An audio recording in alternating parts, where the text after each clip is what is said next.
भाइयों बहनों, praise the Lord. मुझे विश्वास है कि प्रभु में आप अच्छे होंगे। आज का विषय भाइयों बहनों मैं आप लोगों के सामने रखना चाहता हूँ। हम सब जानते हैं, इस बीच हम बहुत कुछ सुन रहे हैं भाइयों बहनों लगातार, और हम ऐसे लक्षणों को देख रहे हैं भाइयों बहनों पूरी दुनिया भर पे।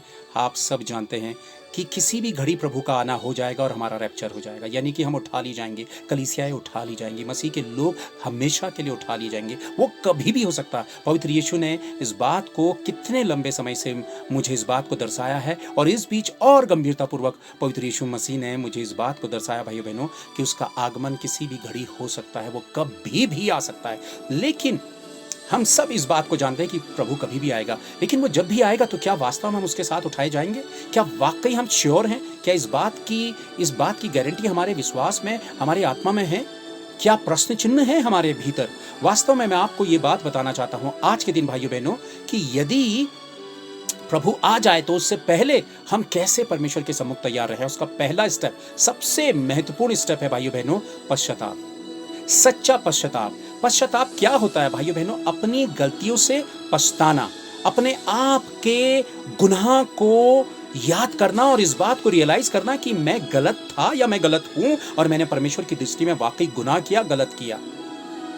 भीतर से अपनी आत्मा से बेचैन होना, अपने गुनाहों को रियलाइज करना और उस बात को स्वीकारना कि मैं गलत मार्गों में था, गुनाह कर रहा था। अब इस गुनाह के मार्गों से मैं परमेश्वर की ओर को वापस लौटता हूं, दोबारा गुनाह नहीं करूंगा। यह है वास्तविक सच्चा पश्चाताप।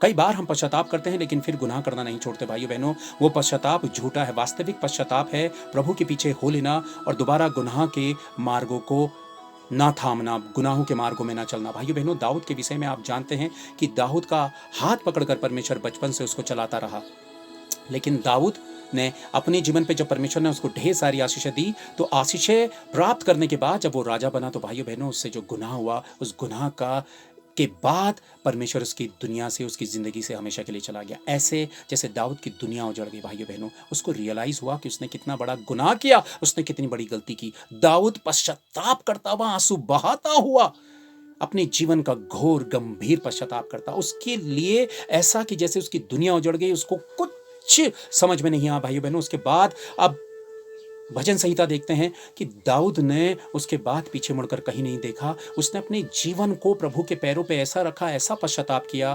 पूरी बाइबल पर आप मनुष्य जाति में इतना बड़ा पश्चाताप नहीं देखेंगे जो दाऊद ने किया, और वास्तव में उसका सच्चा पश्चाताप इतना गंभीर था कि उस समय में जब परमेश्वर ने उस पर अनुग्रह किया और उन्हें अनुग्रह करके भाइयों बहनों दाऊद के ऊपर परमेश्वर अपनी कृपा लेकर आया। और आप देखते हैं भजन संहिता, भविष्यवाणियां प्रभु यीशु मसीह के लिए उसमें दाऊद ने लिखी। भाइयों बहनों, हम देखते हैं कि नए नियम पर लूका अध्याय 19 वचन 1 से 10 तक हम देखते हैं कि जक्कई जो एक टैक्स कलेक्टर था, पैसा चोरी करता था, गलत तरीके से धन को वो लोगों से वसूल करा करता था। लेकिन एक घड़ी ऐसी आई कि उसको वास्तव में यीशु मसीह के विषय में जब पता चला, उसके हृदय में काम हुआ, उसने सच्चा पश्चाताप किया, इस बात को स्वीकारते हुए कि मैं एक पल यीशु मसीह को देखना चाहता हूं। भाइयों बहनों, जब यीशु मसीह उस मार्ग से होकर जा रहा था, बहुत सारे लोग थे, वो नाटा था, वो यीशु मसीह को देख नहीं पा रहा था, लेकिन उसकी दिल की इच्छा थी कि वास्तव में वो उद्धारकर्ता यीशु को देखना चाहता है।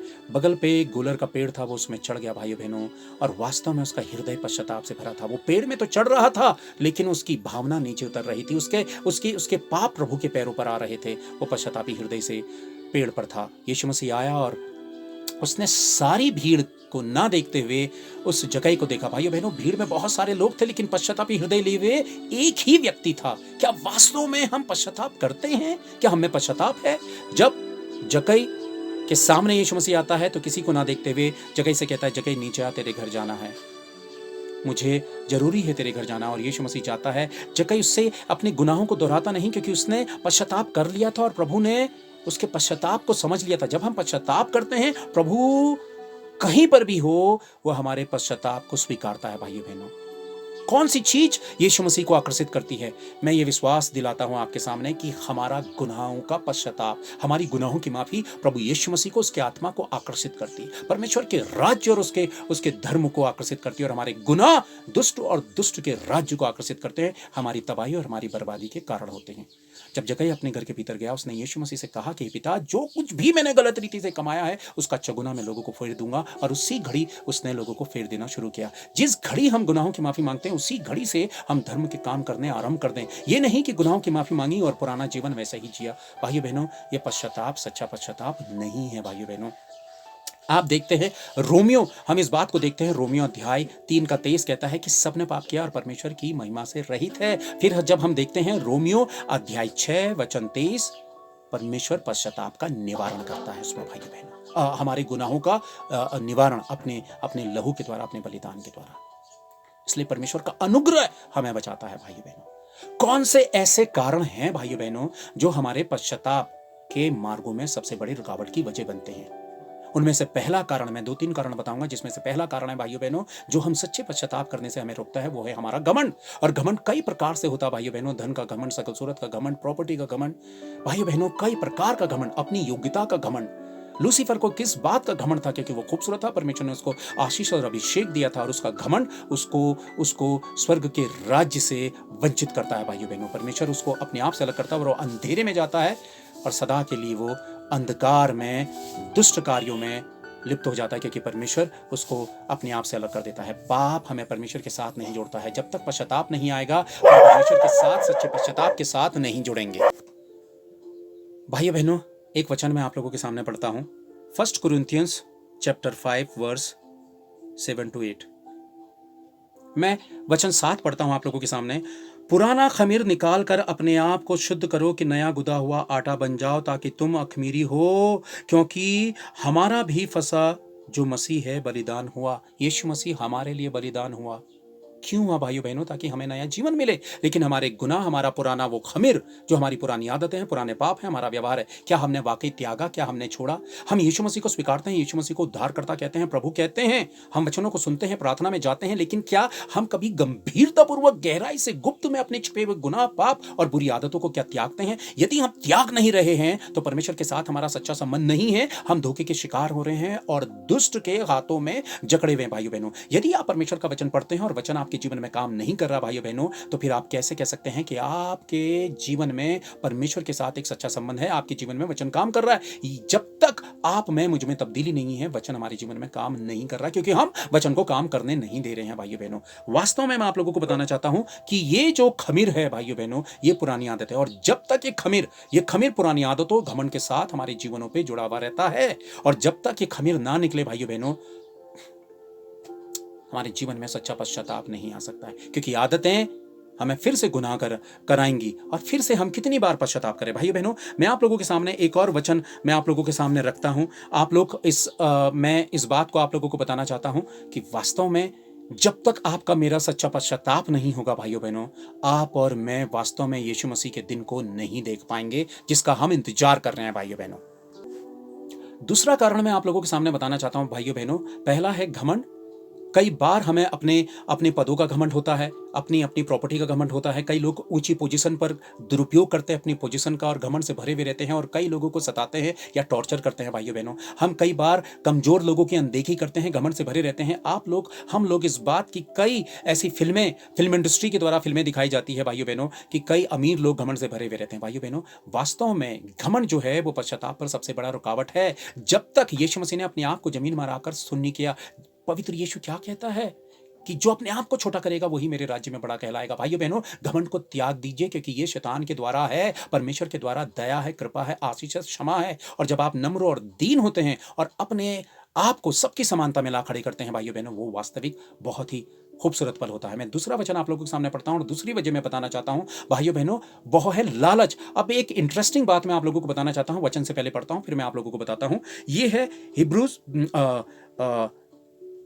इब्रानियों अध्याय 12 उसका वचन 16 से 17। ऐसा ना हो कि कोई जन व्यभिचारी या एसाव की नाई अधर्मी हो, जिसने एक बार के भोजन के बदले अपने पहलौठे होने का पद बेच डाला। तुम जानते तो हो कि बात को जब उसने आशीष पानी चाही तो अयोग्य गिना गया, और आंसू बहा बहा कर खोजने पर भी मन फिराव का अवसर उसे ना मिला। भाइयों बहनों, एसाव याकूब का भाई था। जब वो जंगल से आया, याकूब भोजन बना रहा था, वो याकूब से वो भोजन मांगता है और याकूब उससे कहता है कि अपने पहलौठे होने का हक मुझे दे, तब मैं तुझे भोजन दूंगा। वो पहलौठे होने का हक एक रोटी के लिए लालच के मारे याकूब को दे देता है। भाइयों बहनों, पुराने समय की बात मैं आपको बताऊं कि पुराने समय में, पुराने नियम पे, पुराने समय पे परमेश्वर के द्वारा पहलौठों को बहुत महत्वपूर्ण स्थान दिया जाता था। पहलौठे का मतलब है कि सारी आशीषें पहलौठों की, और उसको सारी चीजों में पहला हक दिया जाता था। भाइयों बहनों, इसीलिए याकूब ने पहलौठे का हक मांगा, लेकिन एसाव ने लालच के मारे पहलौठे का हक दे दिया। आज हमें भी यीशु मसीह संसार को पहले नहीं, हमको पहले स्थान पे रखते हुए पहला हक हमें देता है। परमेश्वर पहला न्याय हमारा करेगा, पहली कृपा हम पर करता है, पहले हमारी सुनता है। प्रभु ने पहले हमारे गुनाहों को क्षमा किया। भाइयों बहनों, और उस घड़ी जब हम प्रभु के पहले भाग हो जाते हैं, प्रभु हमें प्रथम बना देता है। भाइयों बहनों, हम संसार के विलासाओं में पड़कर कितने लोग अपने पहलौठे होने का हक खो देते हैं, संसार की लालसाओं के पीछे हो लेते हैं। भाइयों बहनों, और संसार की लालसाएं पहले स्थान को गंवाने का कारण बनती है। कितने लोग बड़े जोश के साथ मसीहत में आए, प्रभु को स्वीकारा, आंसू बहाए और प्रभु को अपना जीवन सौंपा, प्रभु को अपना जीवन दिया। हम भी अपने पहलौठे होने का हक खो रहे हैं। भाई बहनों, कितने लोग अपने पहलौठे होने का हक खोते हैं। परमेश्वर उन्हें प्रथम देता है, आशीषों से, वरदानों से, अभिषेक से भरता है, लेकिन संसार की लालसाएं और लालच में पड़कर पवित्र यीशु मसीह से मुंह फेर कर वो ठोकर खाकर संसार में गिरते हैं और सब कुछ गंवाने का कारण बन जाते हैं। भाइयों बहनों, कहीं हम ऐसा तो नहीं कर रहे हैं जिस घड़ी परमेश्वर हमें जगाना चाह रहा है उस घड़ी हमारा मन कठोर हो गया? भाइयों बहनों, एसाव ने वो हक खो दिया, और आप जानते हैं कि उसके बाद आंसू बहा बहा कर खोजने पर भी मन फिराव का अवसर नहीं मिला। जब समय निकल जाता है भाइयों बहनों, जब समय हमारे हाथों से निकल जाता है तो फिर हम कितने ही आंसू बहाए। जिस घड़ी अनुग्रह है, यदि अनुग्रह के समय में हमने अपने आप को सही नहीं किया परमेश्वर के साथ, तो जो घड़ी अनुग्रह की समाप्त होगी भाइयों बहनों, हम कितने ही आंसू बहा लें, हमें प्रभु मन फिराव का अवसर नहीं देगा। अवसर यही है, यही है, यही है। कई लोग सोचते हैं कि अभी तो बहुत समय पड़ा है। भाइयों बहनों, मैं आगे इस बारे में बताना चाहता हूं आप लोगों को, लेकिन यही घड़ी है पश्चाताप की। भाइयों बहनों, उस घड़ी उसने गवाया, लेकिन बाद में उसको रियलाइज हुआ, उसने पश्चाताप किया, लेकिन उसको मन फिराव का अवसर नहीं मिला। मैं इसी का 28 पढ़ता हूं। इस कारण हम इस राज्य को पाकर जो हिलने का नहीं, उस अनुग्रह को हाथ से न जाने दे, जिसके द्वारा हम भक्ति और भय सहित परमेश्वर की ऐसी आराधना कर सकते हैं जिससे वह प्रसन्न होता है। यानी कि हम कोई भी ऐसा कारण ना करें, क्योंकि अनुग्रह खोया जा सकता है। भाइयों बहनों, अनुग्रह गवाया जा सकता है, हम अनुग्रह को गवाने का कारण ना बने। क्यों भाइयों बहनों, ऐसा क्यों करते हैं हम? मैं आप लोगों को यह बात बताना चाहता हूं। हिब्रूज चैप्टर 3, इब्रानियों 3 का 7 और 8 में आप लोगों को पढ़कर सुनाना चाहता हूं। भाइयों बहनों, सो जैसा पवित्र आत्मा कहता है कि यदि आज तुम उसका शब्द सुनो। क्या आप लोग आज उसका शब्द सुन रहे हैं? क्या हम सुन रहे हैं? तो क्या कहता है? तो अपने मन को कठोर ना करो, जैसा कि क्रोध दिलाने के समय और परीक्षा के दिन जंगल में किया था। यानी कि आज हम परमेश्वर का वचन सुन रहे हैं तो इसको लापरवाही से ले रहे हैं, हम इसको हल्के में ले रहे हैं। कितने लोग तो वचन सुनेंगे भी नहीं, सुनना भी नहीं चाहेंगे। अरे ये तो बहुत देर तक है, इतना समय किसके पास है? भाइयों बहनों, जो बाकी समय है वो किसको दे रहे हैं? मिटने वाले कामों को, शैतान को, संसार को। यदि आप परमेश्वर का वचन नहीं सुन रहे हैं, परमेश्वर के वचन की ओर को आपका ध्यान नहीं है, तो आपका ध्यान शैतान के कामों में है, शरीर के कामों में है और मिटने वाले कामों में है। फिर आप मसीह के नहीं, फिर आप और हम दुष्ट के हैं। भाइयों बहनों, आप जानते हैं कि मिस्र से जब परमेश्वर अपने लोगों को निकाल कर लेकर आया था तो उन्होंने परमेश्वर की अनदेखी की, घमंड से भरे थे, परमेश्वर की बिल्कुल परवाह नहीं की और परमेश्वर के इच्छा के विरुद्ध गए, और एक भी व्यक्ति विश्राम के स्थान तक नहीं पहुंच पाया। हमारे विश्राम का स्थान परमेश्वर का स्वर्ग राज्य है। यदि हमने मन को कठोर किया तो हम भी विश्राम के उस स्थान तक नहीं पहुंच पाएंगे जो परमेश्वर हमें देना चाहता है। भाइयों बहनों, इस बात को आप समझिए, इस बात को आप समझिए। लालच और कठोरता, हमारे मन की कठोरता, यही कारण है मेरे भाइयों बहनों। लालच के बाद जो तीसरा कारण है वो है हमारे मन की कठोरता। और हम कितनी बार अपने मन से कठोर हो जाते हैं। मैं आप लोगों को एक वचन और, ये आप देखिएगा, रोमियो अध्याय 13, मैं आप लोगों को ये वचन पढ़कर सुनाता हूं भाइयों बहनों। 13 का 11, रोमन्स चैप्टर 13 वर्स 11 to 12, बहुत ही महत्वपूर्ण ये वचन है भाइयों बहनों। और समय को पहचान कर ऐसा ही करो, इसलिए कि अब तुम्हारे लिए नींद से जाग उठने की घड़ी आ पहुंची है। समय को देखते हुए हालात कैसे बने हुए हैं भाइयों बहनों, हालात कैसे बने हुए हैं आप जानते हैं। और ऐसे समय को देखते हुए नींद से जाग उठने का समय है हमारे सामने भाइयों बहनों। नींद से जागे हम भाइयों बहनों। नींद से जागने का मतलब है कि प्रभु के साथ सच्चे हो जाए, हम अपने गुनाहों का पश्चाताप करें और प्रभु के मार्गों में हो ले। पुराने जीवन को मुड़कर ना देखे भाइयों बहनों। यही वास्तविक सच्चा पश्चाताप है। मैं आप सबसे आग्रह करता हूं कि अपने जीवन को प्रभु के सामने रखें। हर कोई व्यक्ति ये सोचता है कि मैं गलत नहीं हूं भाइयों बहनों, ये झूठ है। हम सब ने पाप किया और परमेश्वर की महिमा से रहित है भाइयों बहनों। वचन 12, रात बहुत बीत गई है और दिन निकलने पर है, इसलिए हम अंधकार के कामों को तज कर ज्योति के हथियार बांध ले। रात बीत चुकी है, यानी कि प्रभु का आना नजदीक है। वो रात बीत चुकी है। अब हम अंधेरे के कामों को त्याग दें। अंधेरे के काम कौन से? बुरी सोच, बुरा बोलना, बुराई करना, घमंड करना, दूसरों की अनदेखी करना, दूसरों की कमियां और खामियों को गिनना, अपने को अच्छा और दूसरों को बेहतर कहना, दूसरों की कमियों को गिनना, अपने आप के लट्ठे को ना देखना। भाइयों बहनों, ये वास्तविकता है हमारे जीवन की। एक वचन और मैं आप लोगों के सामने पढ़ता हूं भाइयों बहनों। ये है 1 पीटर चैप्टर 3, पहला पतरस अध्याय 3, उसका मैं पढ़ता हूं 10 से 11। क्योंकि जो कोई जीवन की इच्छा रखता है और अच्छे दिन देखना चाहता, देखिए हम अगर जीवन की इच्छा रखते हैं और अच्छे दिन देखना चाहते हैं, वह अपनी जीभ को बुराई से और अपने होठों को छल की बातें करने से रोके रहे। हम बहुत छल करते हैं अपनी जीभ से। हम मनुष्य का भय मानते हैं लेकिन परमेश्वर का भय नहीं मानते हैं। मनुष्य हमें स्वर्ग और नरक में डालने का कारण नहीं बनेगा, परमेश्वर बनेगा। इसलिए मनुष्य का भय ना माने, जो हाँ की हाँ और ना की ना। भाइयों बहनों, वचन 11, वह बुराई का साथ छोड़े और भलाई ही करे, वह मेल मिलाप को ढूंढे और उसके यत्न में रहे। हमने निरंतर अपने भीतर प्रभु की आदतों को लेकर आना है, बुराई को त्यागना है और भले आचरण को अपने जीवन पर लेकर आना है भाइयों बहनों। यदि हम सच्चे आचरण के भागी नहीं हुए तो भाइयों बहनों, हम जो मेहनत कर रहे हैं मसीह के साथ, इतना सब कुछ हमने त्यागा है, इतना परिश्रम हमने किया है, इतनी दुनिया की हमने अपमान को सहा है, अपने परिवारों में सहा है, अपने घरों में सहा है, मसीह के पीछे चलकर हमने कितने कष्ट उठाए हैं। आखिर हमने इतना सब कुछ क्यों किया जब हम आखिरी में गंवाने जा रहे हैं भाइयों बहनों? अगर आपने इतना परिश्रम किया, हमने इतना परिश्रम किया भाइयों बहनों, तो हमने अपनी दृष्टि वहां रखनी है भाइयों बहनों, जहां से हम उठाए जाने के लायक बनेंगे। प्रभु जिस भी घड़ी आ जाए, सुबह आए, दोपहर आए, रात को आए, किसी भी घड़ी आए, हम प्रभु के साथ उठा लिए जाए भाइयों बहनों। क्यों? क्योंकि हम सच्चे पश्चाताप के साथ प्रभु के वचनों में प्रभु के पीछे हो लिए हैं। उस पर विश्वास करते हुए, विश्वास के द्वारा हम धर्मी ठहराए गए हैं। लेकिन याकूब अध्याय 2 इस बात को कहता है भाइयों बहनों, विश्वास कर्मों के बिना अधूरा है। आखिर हमको परमेश्वर ने अपना वचन क्यों दिया? क्यों हमको ये वचन दिया भाइयों बहनों? इसलिए नहीं दिया। अगर सिर्फ विश्वास के विषय में कहता तो बाइबल में सिर्फ विश्वास लिखा होता और विश्वास से ही सारे काम हो जाते। प्रभु ने हमें इसलिए वचन दिया। वर्षों से आपके हाथों में वचन क्यों है? यदि आपने वचन की अनदेखी की है तो आपने प्रभु की अनदेखी की है भाइयों बहनों।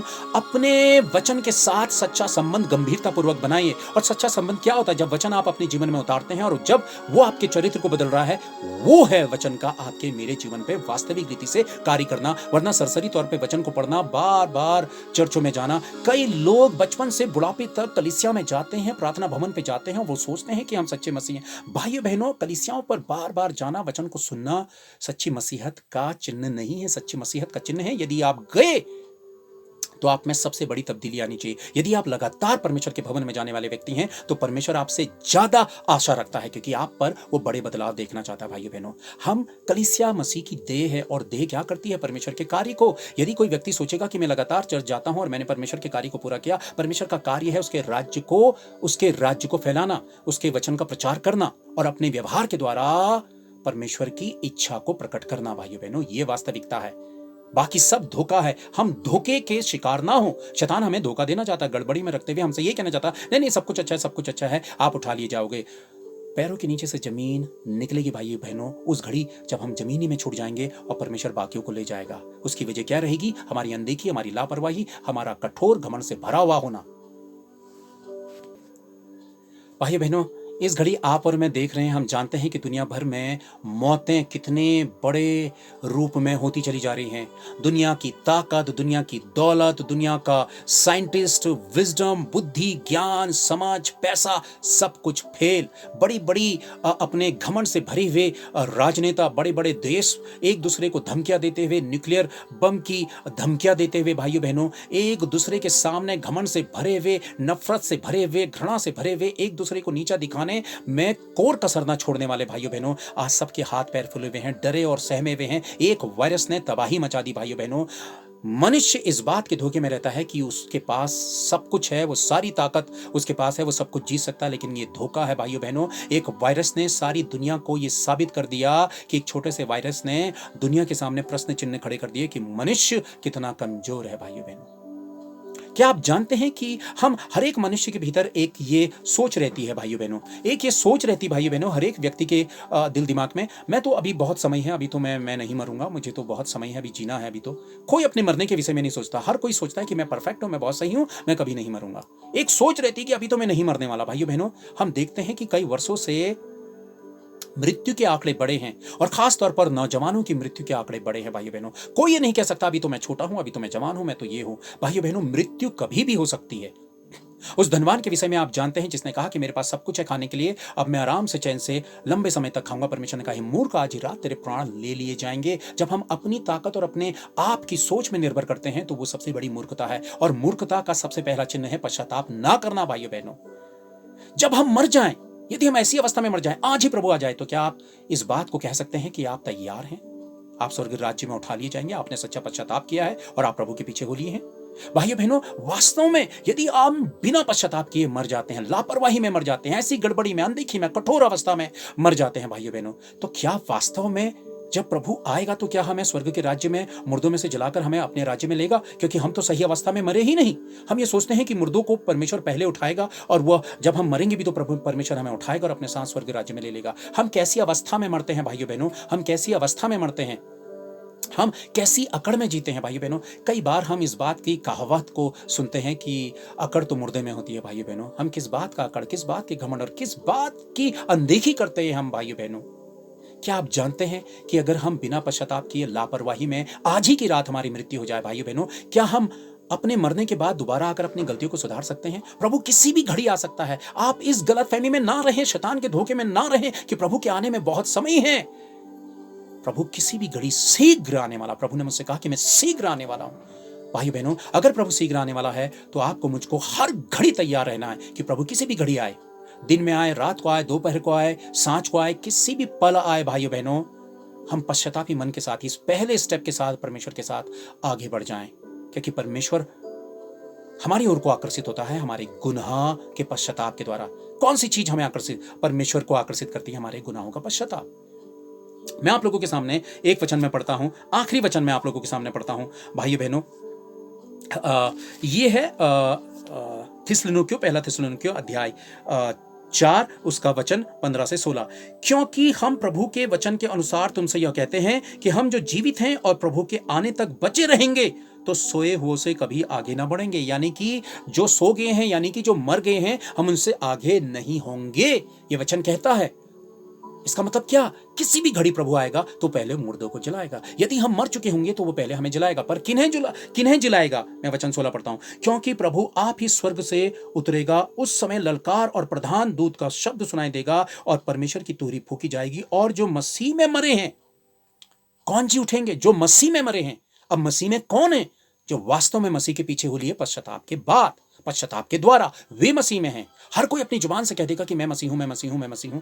भाइयों बहनों, प्रभु ने कहा कि अंत के समय में कितने आएंगे जो कहेंगे कि मैं मसीह हूं, मैं मसीह हूं। तुम उस ओर को ना फिर जाना। उनमें से हम भी हो सकते हैं कि मैं मसीह, मैं मसीह। वास्तव में हमने सत्यता को समझना है बुद्धिमानी से, परमेश्वर की आत्मा के द्वारा। मसीह में जो मरे हैं वो पहले जी उठेंगे। भाइयों बहनों, यदि हम सच्चा पश्चाताप आज करते हैं और अगर आज की रात हमारी मृत्यु भी होती है तो हमें कोई भय की बात नहीं कि प्रभु आएगा तो जिंदा लोगों से पहले वो मुर्दों को जिला उठाएगा और उन्हें वो स्वर्ग के राज्य में लेगा। उसके बाद हमें उनके साथ वो हमें लेगा। भाइयों बहनों, यही वास्तविक सत्यता है कि हम अपने जीवन का सच्चा पश्चाताप करें, और सच्चा पश्चाताप ही हमें परमेश्वर के आगमन, किसी भी घड़ी के आगमन के लिए तैयार करता है। भाइयों बहनों, यह पहला कदम है। दूसरे कदम का वीडियो मैं बहुत जल्दी बनाऊंगा भाइयों बहनों कि दूसरा कदम क्या है परमेश्वर के साथ और नजदीकी में आने का। भाइयों बहनों, मैं आप सबसे ये विनती करना चाहता हूं कि परमेश्वर को स्वीकारें। किसी भी घड़ी हम मरें तो हम सच्चे पश्चाताप के साथ, परमेश्वर के साथ बेहतर संबंध बनाते हुए ही हम इस दुनिया से जाएं, ताकि परमेश्वर किसी भी घड़ी आए तो वो हमारा न्याय करे। यदि हम जीवित पाए जाएं तो स्वर्ग उठा लिए जाएं, और यदि हम मर जाएं तो वो हमें मुर्दों में से जला उठाकर अपने राज्य में ले लेगा। मैं विश्वास करता हूं भाइयों बहनों, ये वचन की आशीष आप लोगों तक पहुंची होगी। यदि आपके हृदय तक ये बात पहुंची, मेरी आप लोगों से विनती है कि प्रभु के कार्य पर अपना योगदान दीजिए। प्रभु आपसे पूछेगा कि तूने मेरे लिए क्या किया। तो भाइयों बहनों, ये वीडियो दूसरों तक पहुंचाकर दूसरों को भी आशीष का लाभ लेने के लिए आप उनकी सहायता कर सकते हैं। मैं आप सबके साथ प्रार्थना करना चाहता हूं, पश्चाताप के साथ। पवित्र यीशु मसीह, हम अपने हृदय से पश्चाताप करते हैं, जो कोई भी भूल हमसे भी, हम जानते हैं मेरे पवित्र यीशु मसीह कि आपने हमारे विश्वास के द्वारा हमारे गुनाहों को क्षमा कर दिया। लेकिन पवित्र यीशु मसीह, हम जाने अनजाने ना जाने कितनी बार गुनाह करते, पुरानी आदतों को, पुराने खमीर को मेरे पवित्र यीशु मसीह, जो हमारे पूरे व्यक्तित्व पर अपना असर डालकर हमारे सारे मेहनत पर पानी फेर सकता है। मेरे पिता, इन पुरानी आदतों के लिए, उन गुनाहों के लिए, अपराधों के लिए आपसे क्षमा मांगते हैं। पवित्र यीशु मसीह, हम सच्चा पश्चाताप करते हैं और आपकी ओर को फिरते हैं। पवित्र आत्मा, आप हमारी सहायता करें ताकि पिता के साथ हमारे सच्चे संबंध हो जाएं।